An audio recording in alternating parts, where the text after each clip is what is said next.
Iowans are absolutely excited to welcome President Trump back to Iowa, Hinson said.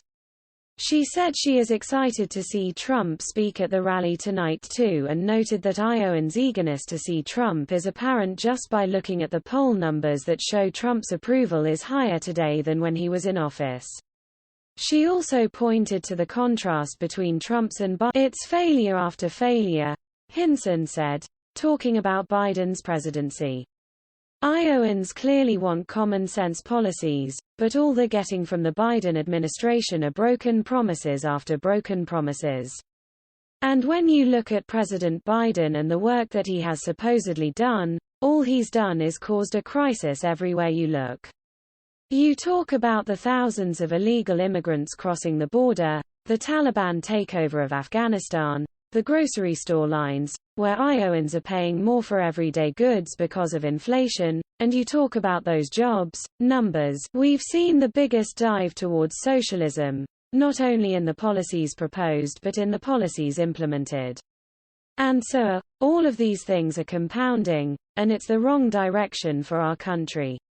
But that's exactly why President Trump is welcome in Iowa today, because I don't have a tolerance for broken promises.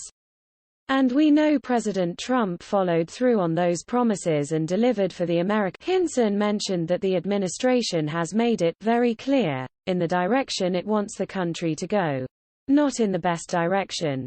And their goal is to make it so the government has control over our lives from cradle to grave. She added, everything that the Biden administration is doing, everything that Speaker Pelosi is doing is descending our country further into chaos. Boyle brought up that the Congresswoman is leading the charge in the House to stop the socialist policies from taking place.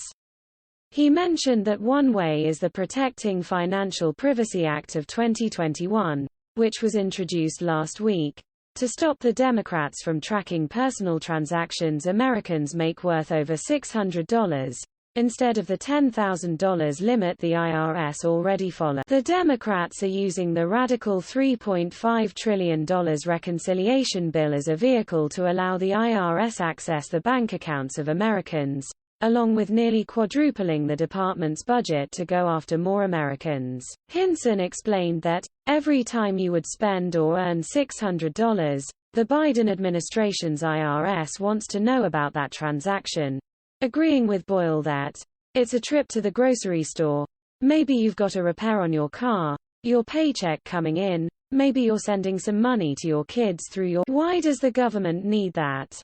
There is absolutely no justifiable answer for the government to be snooping in our bank accounts like that, the Congresswoman stated.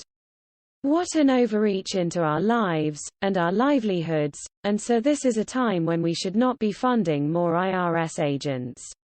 We should be funding more Border Patrol agents to keep our country safe. I think that there is a lane for limited government, people paying taxes to provide basic services in our country.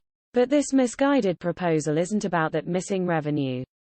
It's about expanded government control, Hinson explained. So my bill would directly counter that, and I am leading the effort in the House because ultimately, taxpayers need to be standing up. The IRS needs to be more efficient at its current job, not be emboldened to further target Americans in this truly invasive way. So the way I see it, it's a massive overreach, complete invasion of privacy. And we need to be making sure the IRS is held responsible for targeting conservatives like they did under the Obama administration. And that's very, very concerning. Far-left socialists are running the show in Washington, D.C., and our country knows it, and they're not going to tolerate it. Iowans are certainly sick of it. The Iowa Republican mentioned the midterms coming up next year and said the only way to stop the socialist ideas is by firing House Speaker Nancy Pelosi, DCA. She added, we have to take back the House in 2022. We have to take back the White House in 2024. But most importantly, we need